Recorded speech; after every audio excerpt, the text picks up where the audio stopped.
Hello everyone, my name is Corazar, and welcome back to the Vintage Story Guide.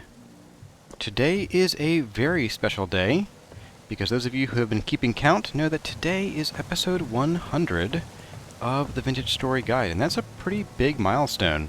And that means that today is going to be quite a bit different than the normal episodes. We're going to do a sort of walkthrough of all of the things we've done since episode 51. Now, I've gone ahead and done a few things in preparation. One is I made a backup of the world, and we're currently playing in a copy of the backup. The backup's backup, if you will. And you'll notice that over in the upper left-hand corner of the screen, it is currently July 1st, 1386 at 501 hours. Yep, 501. And that's because in order to just sort of make sure we are seeing everything in roughly the same light level, I set the number of hours per day to about 1,000, and that makes months and dates just not happen properly. We're currently in the distant past, apparently. So that's where we are today. Now, we have been up here in the Silver Mountains for quite some time, and we need to head back to Lupine Ridge because that is where we last left off in episode 51. So, with that being said, I think it's time for us to get up and get moving.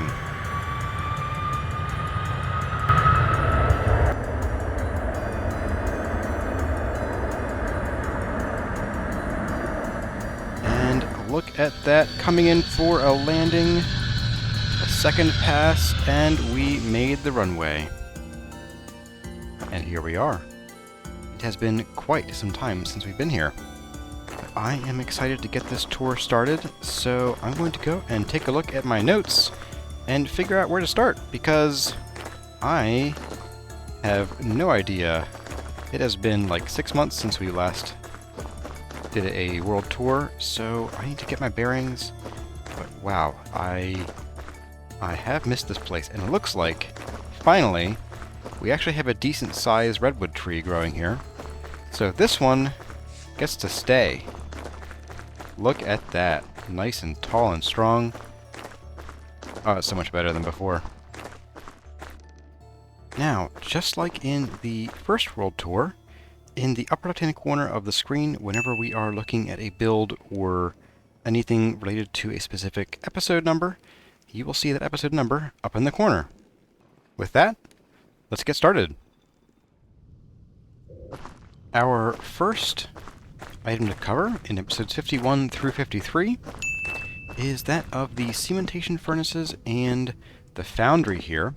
This took 3 episodes to build, and in episode 51 we started by building these 3 cementation furnaces with a ton of tier 2 refractory bricks, and these became quite the powerhouse for us in terms of getting steel out rapidly. In episode 52, we started building the actual structure around these, with the fire clay bricks as the main structure and these phyllite stone bricks as windows and basalt dry stone fence, and then a very colorful orange and black roof with some mixed bauxite and basalt. And then we have the sooty smokestacks that from a distance look like they are just covered in soot. And of course we definitely filled in the rear wall. Yep, it's definitely filled in. I never forgot to do that or anything. But in 53 then we also finished out the building with some of the detail work. I think 53 is actually where we did these rooftop bits and the smokestacks, as well as the interior where we built this catwalk and we built these pillars with the overhead railing and the crucible that can slide back and forth on these tracks. And that's a complete lie because this is chiseled work, so it doesn't move. Yeah, this was quite the actually big piece, taking 3 episodes to complete, but it is really nice, and I do like how the trees help kind of hide it from every direction except for the road as you approach it. Yeah, that was the foundry, and that was episodes 51 through 53. In episode 54, we built and completed, or started to completed, this tannery here, using kind of a new mishmash of blocks that we had recently brought back from a southerly trip. We didn't go far enough south to reach things like acacia or purple heart or ebony, but we were able to get some of this bald cypress and redwood for a different look for the building. And I really enjoy the sort of mix of different materials here, having this sort of very bright bottom level followed by a sort of more traditional upper level with the plaster and the walnut, I think is kind of fun. And then we have the rest of the building, which has a andesite cobblestone and stone brick sort of exterior. And then the inside is very claustrophobic and tight, but very functional. We have enough space to do 6 batches of leather all at once. And I think after 2 or 3 runs, we were out of hides to work with. But then we have sort of everything we need just in here already. The hides and some oak and 4 lime left, apparently. And then we also have some other boxes scattered up here. Nothing in them. And also some more out here on this deck. And at some point I had talked about maybe coming through, and I think someone else suggested it, coming through and putting some like drying racks out here, which could be a neat chisel project for a future touch-up episode. But yeah, that is the tannery, and this has already seen quite a bit of use. And as I recall, I did base this tannery design, at least the sort of functional bits of it, on a real-life tannery that I found on the internet. So yeah, having the vats in the floor here and able to sort of walk over, and you'd use sort of like a pole to dig out and maybe stir all of these vats. But yeah, that is the tannery. In episode 55, we returned to our roots here up on Lupine Ridge, and we came and did a sort of a renovation of the starter house, and we turned it into a lovely little in-law suite, complete with a sort of shoe space for wiping your dirty feet, taking your shoes off, and this still tickles me. I love how this came out, and I also love these little pink boots we have sitting here on this shelf. I think they're just too cute.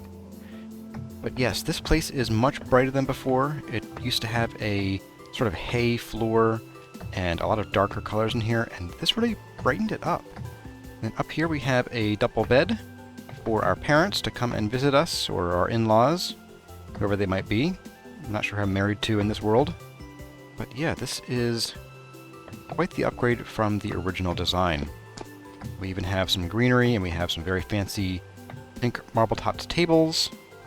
And we decorated with a bunch of the glazed pottery that you can only buy from the artisans. We also touched up the basement a bit. Since we had the extra room, we put in a little spring, and my, that water is very blue. And this is where we started discovering and experimenting with the new chiseling physics in 1.17, because I was concerned that this spring might sort of burst through the partly chiseled blocks here. But, as luck would have it, we had done things correctly, and it is contained.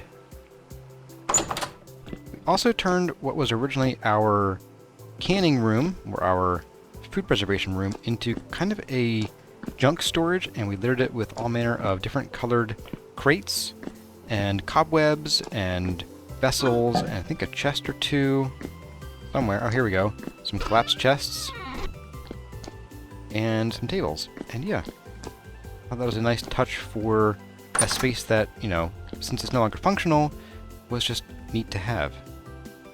We finished up that episode with an exterior for our in-law suite, adding this little sort of berry garden slash hangout place, somewhere we can eat, we can look at the flowers, we can share our tea, or maybe spread some red currant jam on some bread, and just look out over the fields and the lupines and down into the valley below.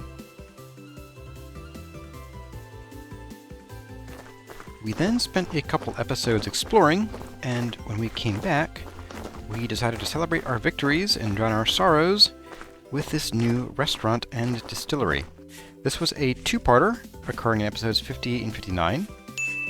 And we started with, I believe, a lesson on distilling and just general winemaking and so on, using one of these boilers or stills, as well as a bunch of barrels down here. And then we broke ground. I can sort of float through here.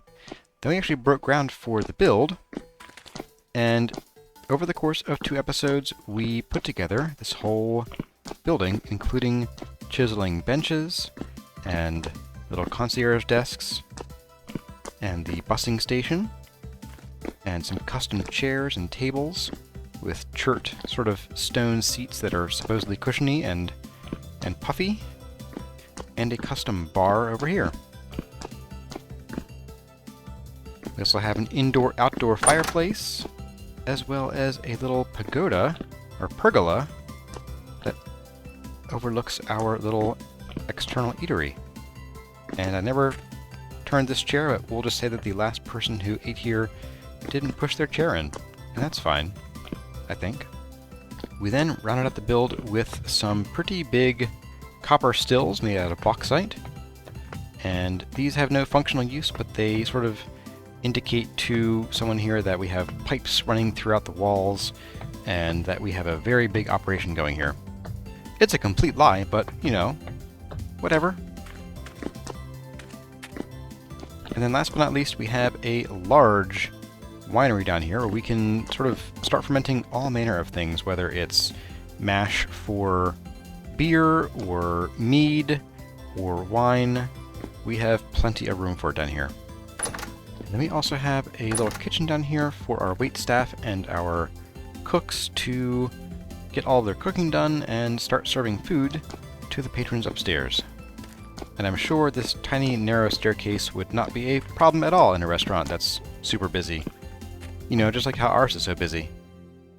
We then finish up the rest of the build with a multi-level roof and a little tower over here. And I really like how these different roof lines came together. I mean, they're very different. They complement each other, but they also sort of just help break up the otherwise relatively square-ish structure of the whole build. And of course, we came in at the very end of the episode and we built, or rather we designed, this little sign right here. And I like how this came out. Now, I know this is what we've probably all been waiting for, but we are finally turning our attention to the main house here on Lupine Ridge. Because it wasn't until episode 61 that we returned our attention to our actual home here and started updating some of the interior, specifically everything on the first floor.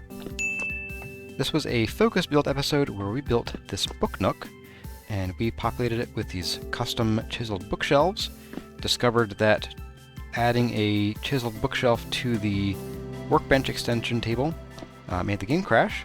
That was fun. And we made this custom sort of love seat here, I guess.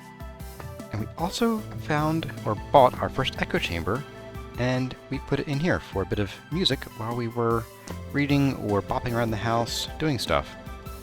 In the same episode, we also worked a lot on this dining room, which was originally sort of a junk storage / temporary look at our hall kind of room.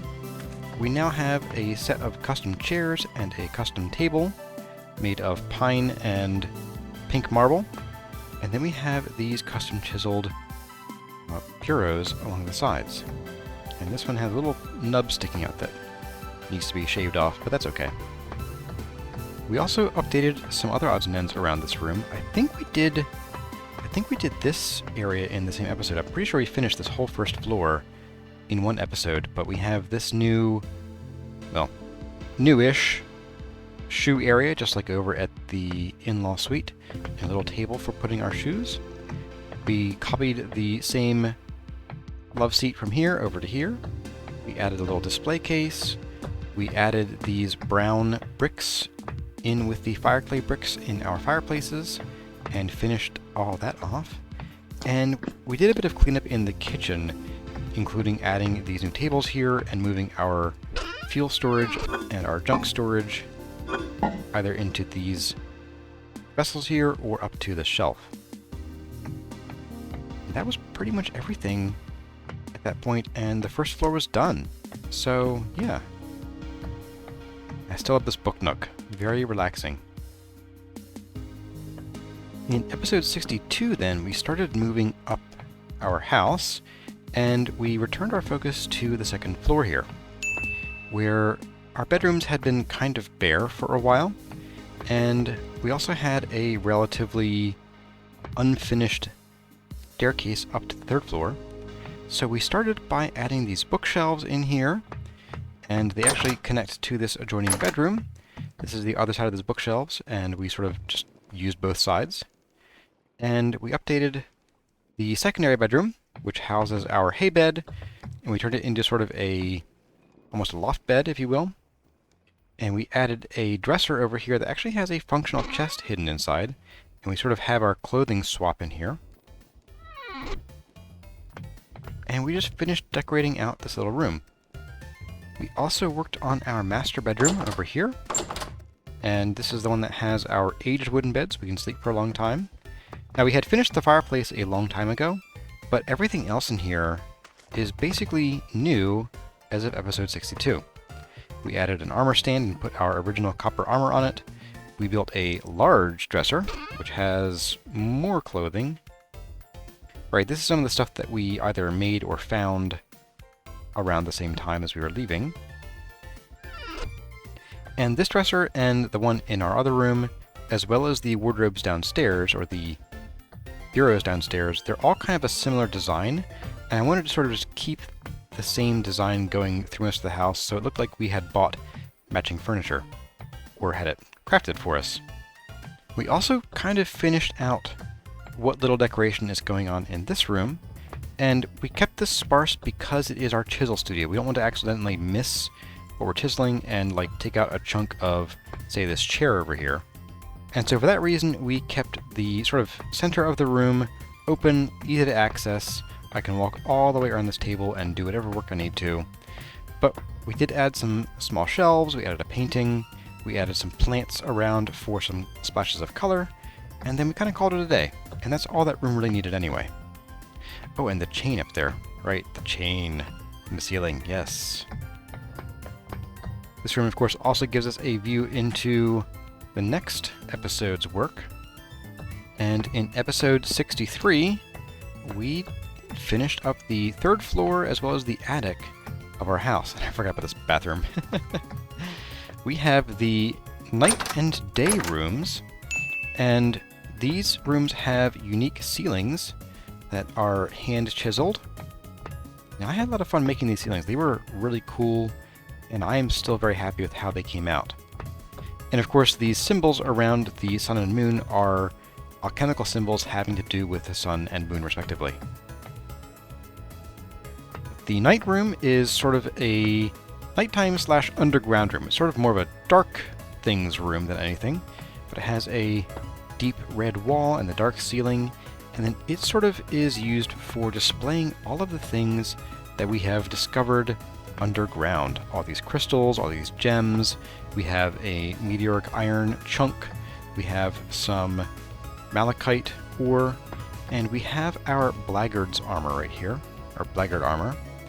And I thought that since this is sort of a dark armor, it fit this room very well. And the blackguards were, you know, sort of a military unit for exploring the underground and keeping people safe and doing all manner of dirty work. The day room, by contrast, has a green wall and a brighter ceiling, and it's just sort of more airy and roomy feeling. And here we sort of showcase the things we've discovered on the world's surface. We have flowers, we have a tree, we have things that you would find from animals. We have a beanade, and we have a beeswax. We have some sewing items and resin, all kinds of things that you would find on the surface of the world, including seashells. And we also have, ooh, I forgot. I was going to wear my fancy armor. Thanks, buddy. Taking these. Much better. Crunch. So, yes. Oh, that is annoying. Maybe I won't wear this armor after all. You can have this back. we'll stick with the quiet armor, I think. But yes, so this was the day room. And then we finished out the rest of this floor, I think with this railing. Oh, this might have been episode 62. And we have this little bathroom, which I thought was kind of fun to build. And we have a barrel full of compost, of course, and a flower to help keep the room smelling a bit nicer. And then a fog glass window made from lake ice that I chiseled out of one of the ponds out back in winter. And I do like the sort of effect of the lake ice that you really can't find in the other glasses. You don't really get this fog option, but it works really well for windows that you want some privacy. Last but not least, in this little closet here, we have some attic access. And I recall struggling a bit to get this ascent to work correctly and to fit in here. But in the end, we managed to make it through. And we have this little attic space up here where we have, again, junk storage. This is not meant for our use. It is meant to sort of just complete the build. We have plenty of light up here, but we also have lots of crates in various colors and various wood types, and then a bunch of broken chests, both collapsed and slightly collapsed chests, and of course, plenty of cobwebs. And with that, we basically rounded out and completed our work on Lupine Ridge, at least the estate. And that actually concluded our time here at Lupine Ridge, at least as far as building is concerned. We did spend a couple episodes up here searching for translocators to see if we could get any that would take us farther south, as well as some time spent looking at what was new in 1.17, because that upgrade happened while we were still living up here. And we also then had an episode about preparing for a long journey, where we talked about salting meat, and we sort of got together in a big inventory of things that we thought we might need for our journey south. And then, in episodes 69 and 70, we set out on our journey, and we started heading to the south. And after 2.5 episodes of wandering and searching, we finally made it here. Now granted, most of this stuff wasn't here yet. In fact, none of it was. But the mountains were. At the time, all we had going on was this little cave here, which extended about 100% from where it ends today. We cut this off for other stuff. Here we set down roots and we started building out what would become the Silver Mountains and the Argent Spear. And from the outside, here is what our mountains look like. They are quite the impressive and strange looking range as far as land generation goes, but they are very spiky, and I have flown around inside them a bit because I have had to go into spectator mode to find bears and wolves just to keep them quiet. But they have a lot of these weird places in between the mountains, which kind of stick up almost like, I don't know, knife blades, maybe? Yeah, we have more over here. Very interesting, very difficult, if not impossible to traverse without a lot of ladders and other help. But before we could start building, we needed materials in order to build our house, because we did not want to use just regular old granite stone. We'd kind of seen enough of that up at Lupine Ridge. So we made our way across the terrain, and this was sort of a find that we had passed through on our original hunt for our home.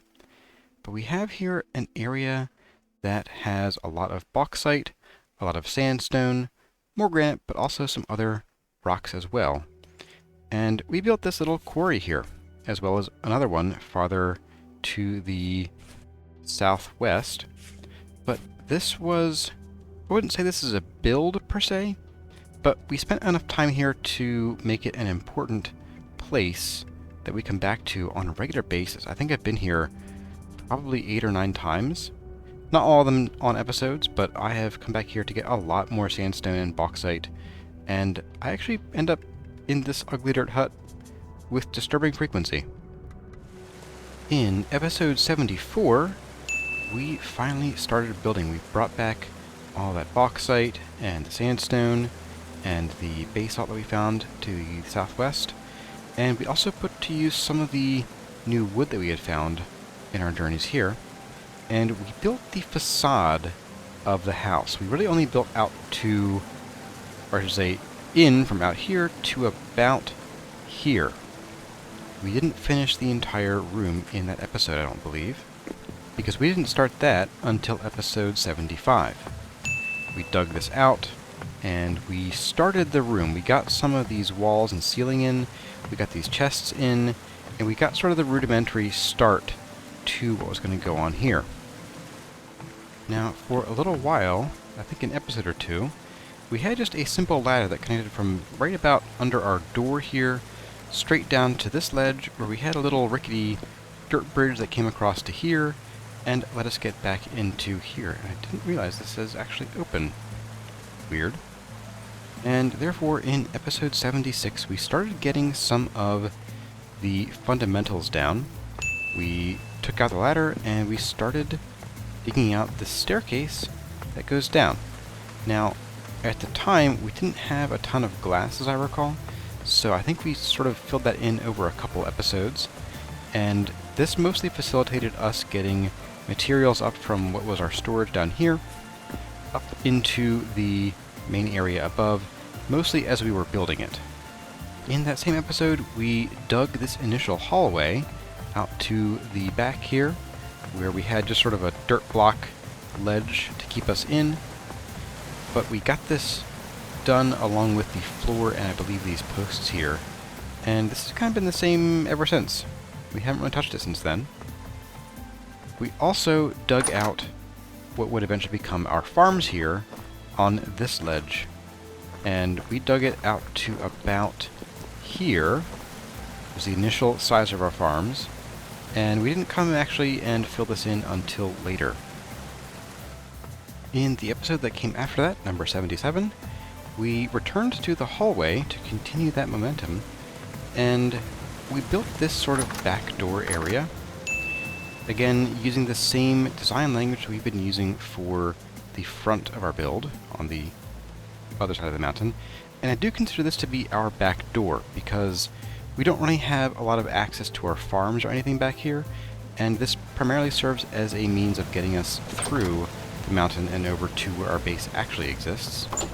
But we had a fun little time playing with verticality here, because we have some stairs down from the door to this little sort of protective, I don't know, gazebo, and then we have a little bridge over to the pagoda over here, which we built kind of into the base of the mountain, basically trying to make it look like it is actually anchored to the stone here. And I think we did a pretty good job. I could probably see cleaning up some of this in the future, getting these dirt bits out of here, and really just sort of weathering these away so that we have the stone showing, not the dirt so much. And then wherever the dirt isn't, we would then use our materials to build. But it's kind of hard to see what we're doing from the outside, aside from doing like a dirt pillar up from over here. So that might be a sort of touch-up episode plan for bringing this just a little bit more grace and less hanging dirt blocks just chilling out here. But we built this as a means through the mountain so that we could get to our quarry out there, and eventually to what would become our really awful drifter pit. We'll get to that in a bit. And that way we wouldn't have to go all the way around the mountain to get here. And it saves probably, I don't know, a good 3 minutes per trip, if not more, because of the return and coming back around again. So yeah, it works out pretty well. And the interior is just a big old spiral staircase with occasional lanterns. It's not much to talk about, I guess, and it can be a bit dizzying, so close your eyes if you don't like, you know, right-hand turns. Then we have this very simple exit here. I never did get a chance to kind of turn this into a vine-covered hidden entrance, and I'd kind of like to do that at some point in the future. This terrain, though, is going to be really difficult to work with. It's going to require either a lot of digging and terraforming, or just a lot of working what we build into the terrain. Like I could see maybe building a very windy road through here, to sort of get us to the water's edge and then out this direction. But having a windy road kind of defeats the purpose of having the road at all, at least in a game like this, where, you know, we're not going around our neighbors' farms, we're not, you know, trying to avoid hills because we can't go through them, because we can go through them. The reality is that we can just, you know, dig a hole through them. The 70s episodes were a lot of getting things ready for life up here, because in episode 78, we then turned our attention back to this area that we dug out a couple episodes prior, and we built the first half or 2/3-ish of our farm area, and we headed out to here where there's a wall, and we actually built all of this by hand. We dug this out sort of as a flat, open cave thing in episode 76, and episode 78 we came through and we put back these pillars, we put down some terra preta and tilled it and planted things, and then we added a lot of greenery. And I am still really enjoying these farms. I don't mind at all that they are not perfect 32 block farms that provide an exact estimable number of crops, but I think they work just fine for us. And frankly, since we don't need to worry about preservation up here because we can just leave things in the ground year-round, I'm perfectly happy leaving them like this. And then episode 79. Yes. In episode 79, we built the Pazigagodarat. It is a combination of a pagoda and a ziggurat. Now, on the upshot, I really do like how it came out. Like, this actually wouldn't be a bad, I don't know, outpost design if we needed an outpost for something. I mean, granted, it's not that far from home, so it's more of an in-post than an outpost. But I do like the design. I like the colors. I like the floor. I even kind of like the interior if it wasn't, you know, designed strictly for dealing with drifters in a temporal storm. But let me tell you, the reality is this design actually is terrible. It stinks. I find a couple issues with it. One is that the drifters end up getting caught on these areas here, especially the crawlers. They have to kind of hang out right about here and like grrr their way toward the window. And then when they get up here, because we are not directly in the middle of this area, they kind of try to wander around sort of where you are, and they kind of follow you whenever you move around inside. It's not perfect. They don't try to follow you perfectly because that makes them too predictable, but they do tend to like cluster about wherever you are, and then they'll sort of wander from there. So they typically only fall into these slots kind of by chance as they wander. And so you really end up losing a lot of the potential for clearing out drifters and getting a lot of gears really quickly. I think in my perfect design, if I had a better design, and I do, one that could be used later, I would probably dig out something underneath here, like this, and then we'd be able to attack through like some chiseled bars here or something, and we'd be able to attack up at the drifters from below, because drifters are notoriously bad at attacking below them. They can't throw rocks through grates, and they also don't have a very good downward reach, so we could sit here with a spear or probably even a sword if we sat right here and whack at their butts and then just harvest them from here. And that might be a better plan. Plus, if we are sitting in the very center of this, they'll be initially attracted to the middle of it, and we also wouldn't need these windows here since we wouldn't need to really see out. And they could just sort of climb the stairs, drop in the hole, and bingo bango, money for us. So we might come back and revisit this because I've honestly kind of given up on really using it as a real drifter pit. I just kind of come over here, I hang out in a corner after I at least move the bed and put something over it, because drifters can apparently spawn on beds, I have learned. But yeah, this is something that needs some love and attention, and I do want to revisit this design either in this series or in whatever comes next. Now, a couple of these episodes were interspersed with some archaeological digs and explorations, but when we came back in episode 82, we built this. This is our bedroom turret, and we started by digging this staircase farther up the mountain, and we came out into what would become our breakfast room in episode 84. But for now, in episode 82, all we did was, I think, some of the staircase over here, and then we built this. This was kind of the focus of that episode. The stairwell up here and the actual build of this room, and some of the additional details that we didn't quite finish in the episode, as I recall. I think some of these were unchiseled, and I know I did this in a later episode. Now, I had some plans for what I wanted to put in the future breakfast room, and that included a lot of candles, because I wanted a different tone to the light that we had in that room, without using the colored glass in the lanterns, because that does not persist very well through game restarts.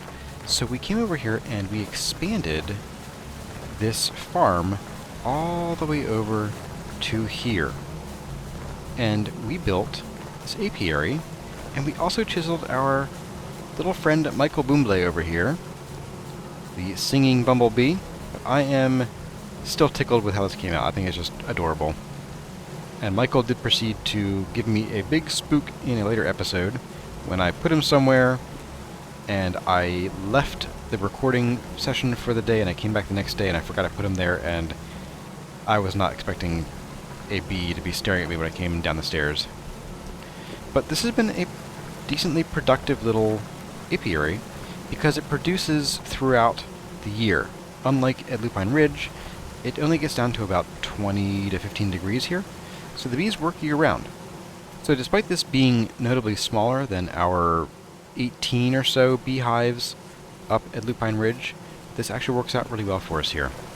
We also added 2 more farm plots in here because I wanted to get some more flax going, and looks like it is about ready anyway.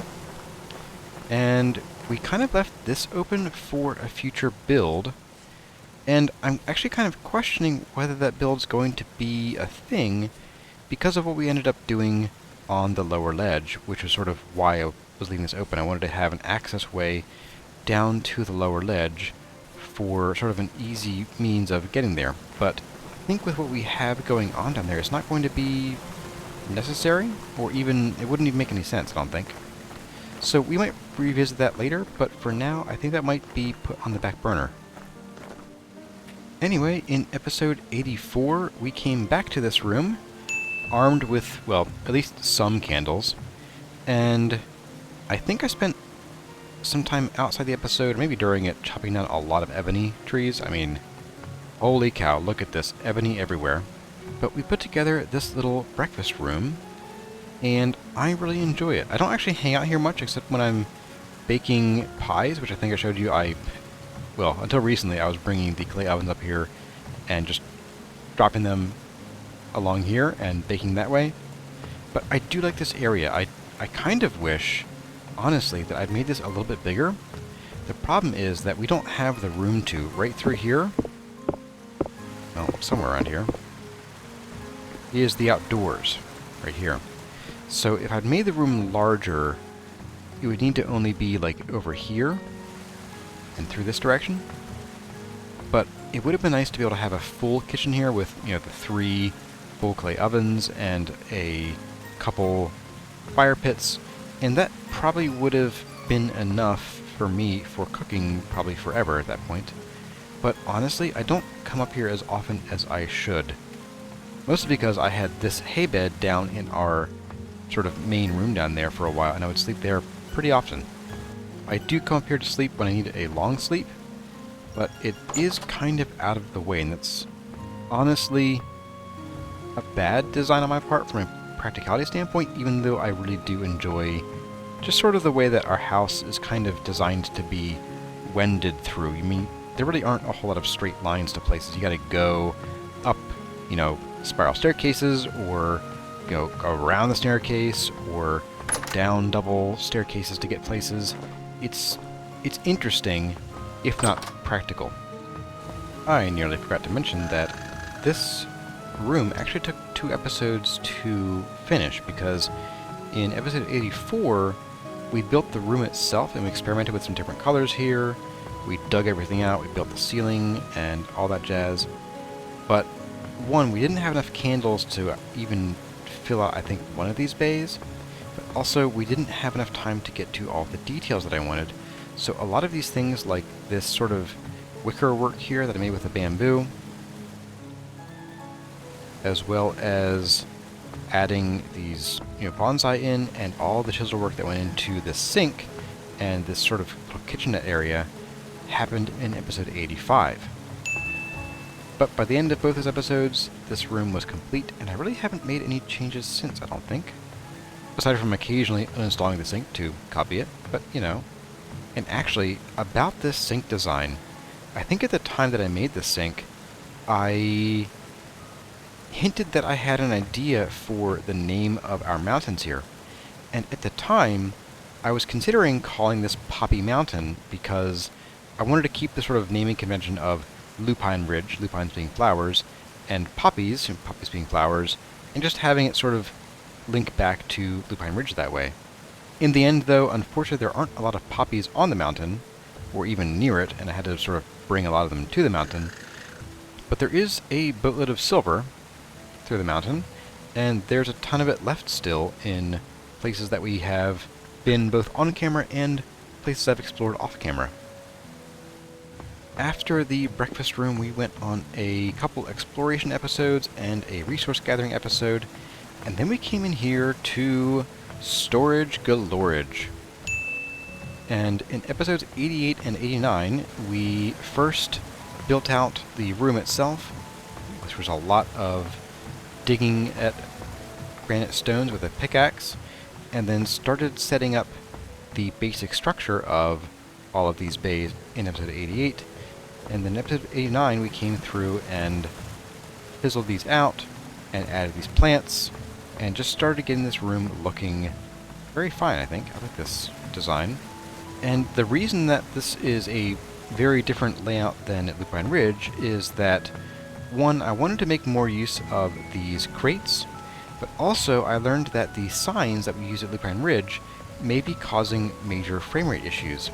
If you'll recall, the frame rate at Lupine Ridge was actually quite low a lot of the time, especially when I was using my older computer to play, and that may have been due to so many signs in the area, because as soon as the house gets unloaded, that frame rate issue goes away. But overall, I'm very happy with the splash of bright purple that we get in here, and I think the sort of method we're using to show what lies in each chest is kind of interesting. It doesn't always work well, but I've kind of memorized mostly where all my things are at this point, so it's not as much of a problem as it used to be. I would like to get some more of these papers though, but I do wonder if these are also entities, just like the signs, and whether having too many of these in an area will also cause frame rate issues. But I guess that's something for us to find out.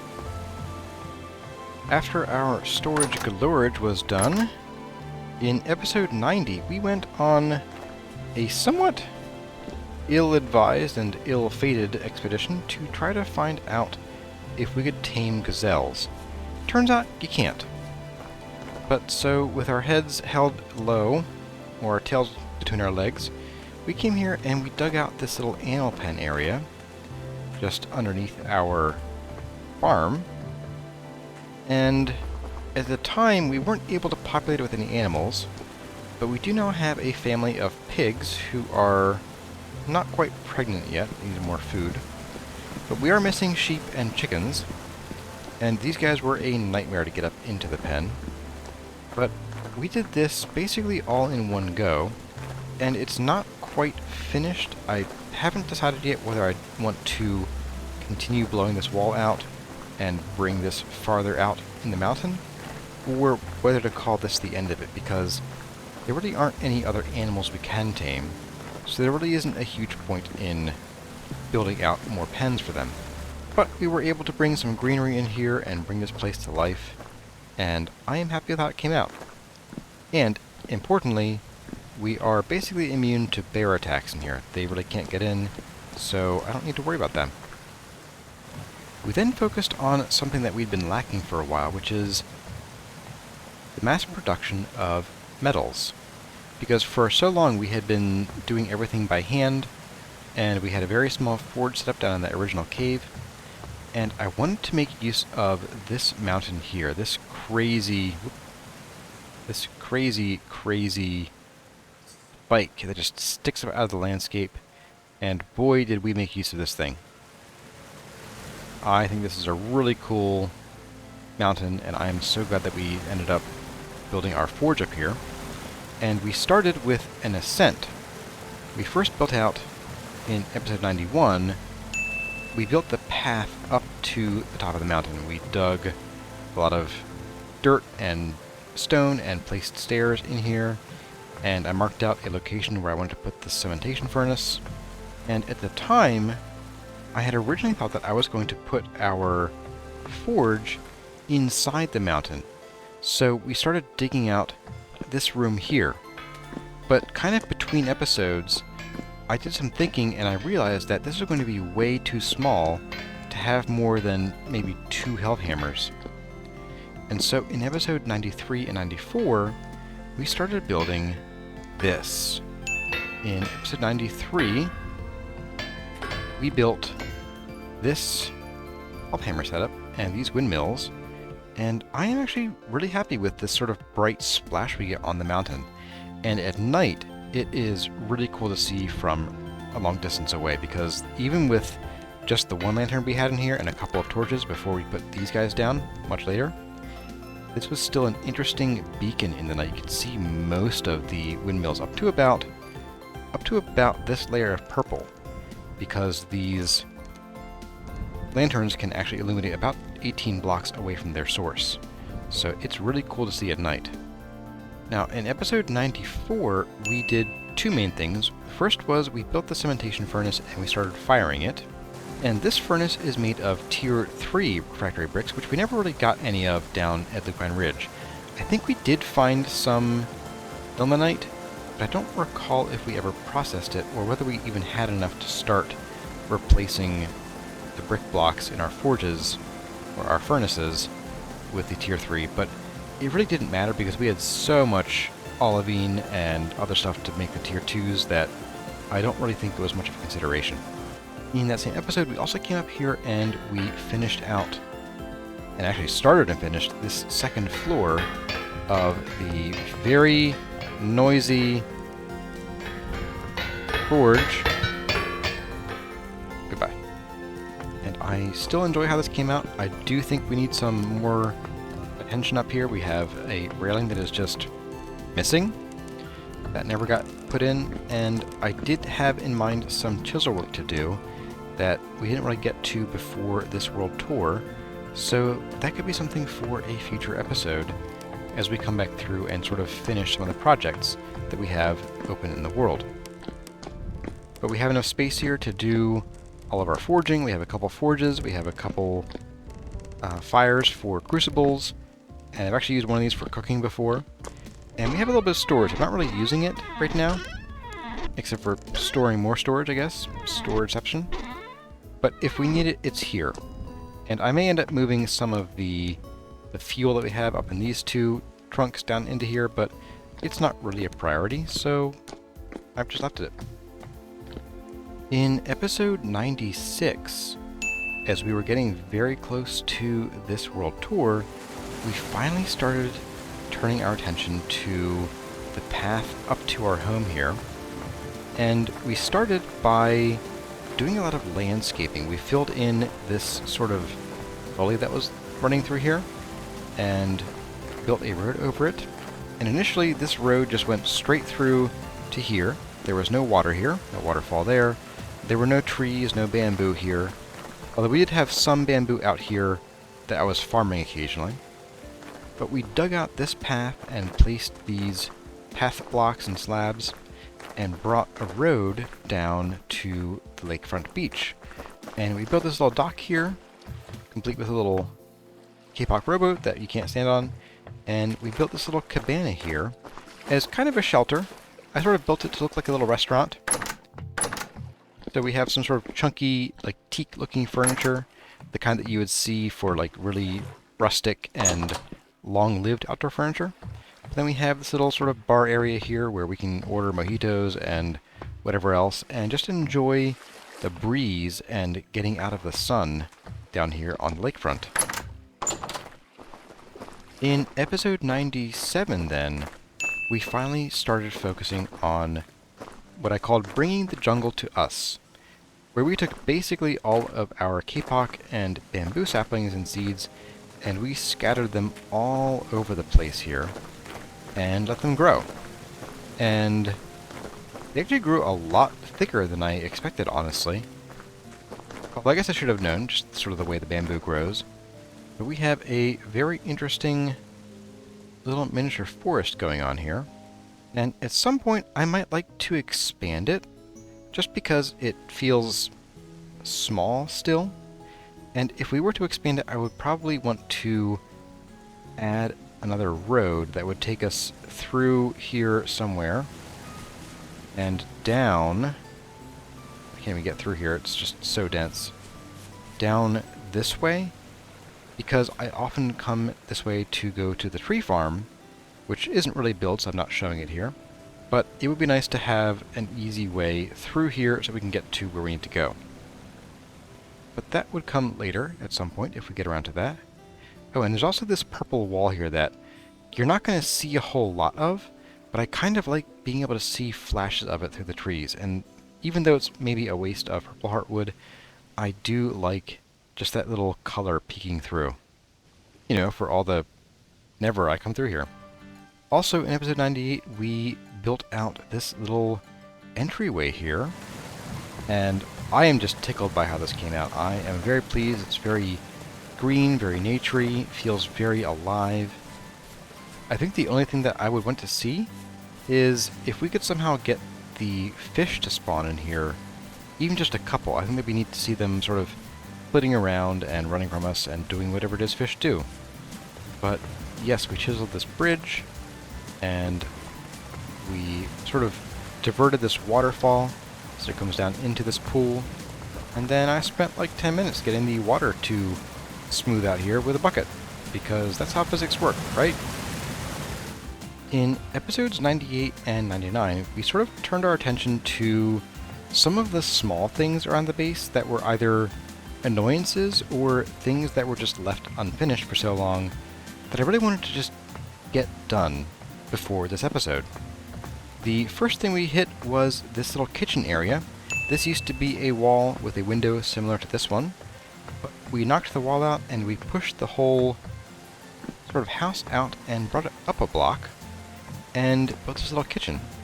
And I copied the same sink that is upstairs down here, and I gave it a granite countertop feel to it, just to sort of match these guys over here. And yeah, I've actually used this a couple times. I haven't baked any pies here yet. And I know that I mentioned possibly adding a third clay oven over here, but one, I don't think I really need it. I do often find myself using just two anyway. And also, I didn't want to... Does that?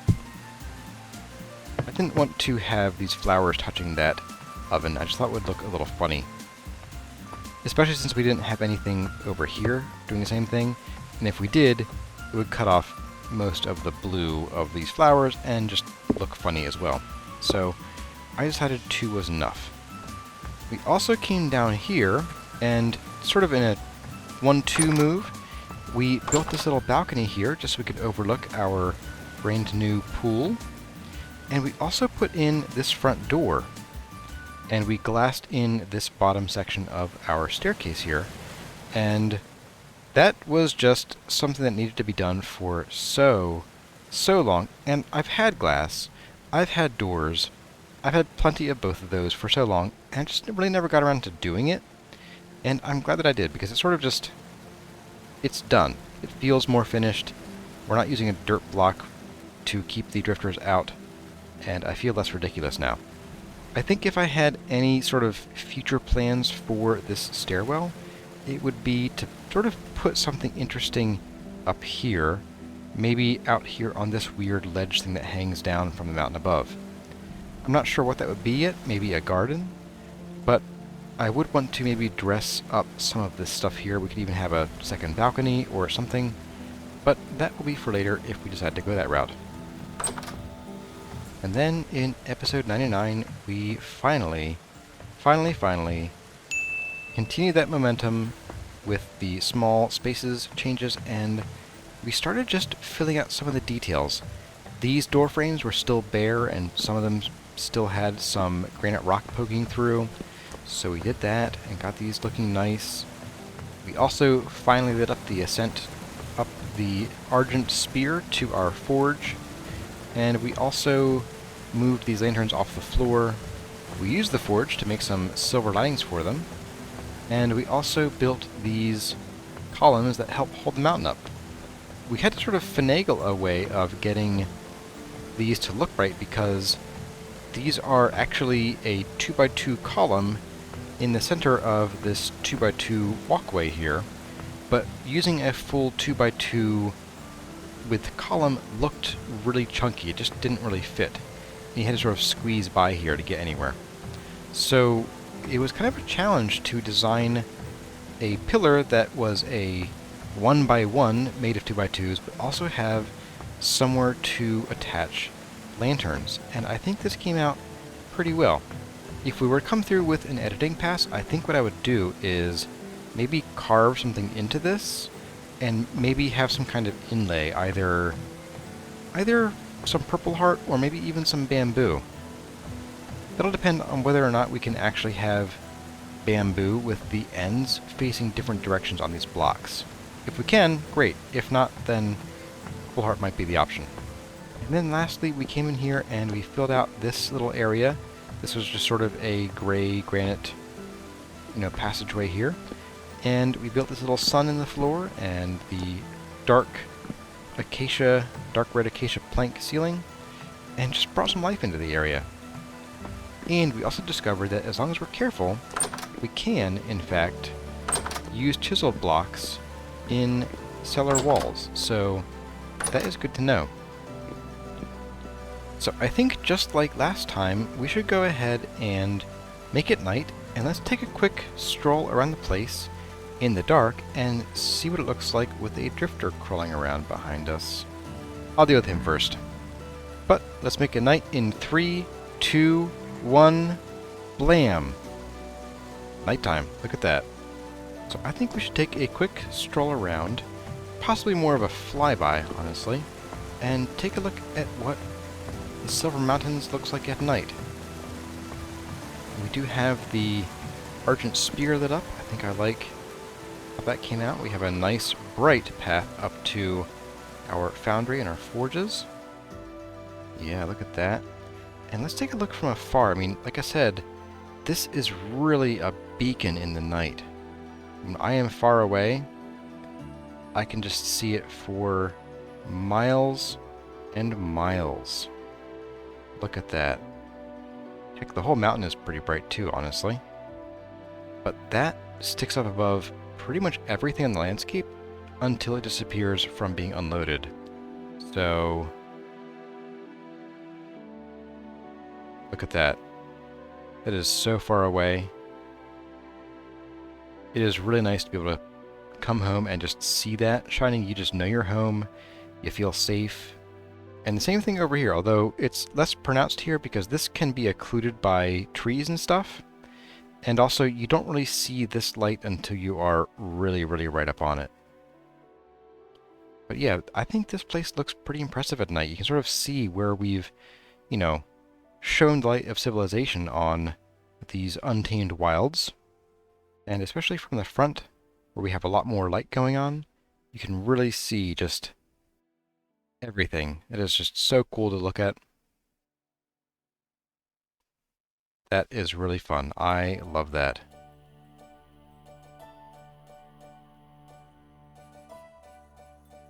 And similar to the beacon in the sky over there, walking up this path at night when I've been out doing stuff is, again, sort of cathartic, if you will.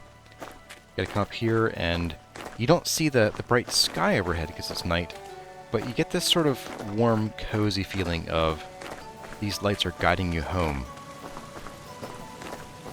And yeah, they bring you right to our front door. Well, everyone, that is about all the time we have for in this episode of the Vintage Story Guide. I hope you've enjoyed this review of the things we've done in the latter half, or back 9 of the Vintage Story Guide series. I know I have. In case you're new to the series or you haven't caught up on episodes yet, there is a change in schedule coming soon. The next Vintage Story Guide episode will air normally, which should be this coming Monday, but then after that it is going into a slower release cycle, and I will only release one episode every 2 weeks. Replacing it will be a weekly episode of Vintage Story on the Rusty Gears server, as well as whatever you guys have voted for. That voting is still in progress, at least as of the time of recording this video, so even I don't know what's going to be on the channel just yet. We can all be surprised together. Before we end here, I just want to extend a heartfelt thanks to everyone who watches, subscribes, likes, or anything to these videos. I am just glad you are here for the journey. It's been a long journey, and while we'll be slowing down soon, it is still going on for a little while longer. So thank you for being with me. And even bigger thanks go to my patrons who help support the channel, as well as people who have dropped the occasional super thanks in the YouTube comments. So thanks for that. Your support helps keep the channel going, and lets me keep making these videos. If you're looking for a world save file download so you can explore the world of the Vintage Story Guide, that is something you can get over at my Patreon page. It is available at the Temporal Gig Wizard level, and I'm setting up so that it is basically a one-time fee. You don't need to subscribe monthly to get access to the downloads of the world save files, although you will in the future for other games we may play on the channel. So if you're looking for the world save file, stop on over, drop a dime or two, and then enjoy. I hope you have fun in the world of the Vintage Story Guide. And if you haven't joined the Discord server yet, check out the link in the video description. We'll be happy to have you. As always, my name has been Corazar. Thank you all for watching, and I'll see you in the next one.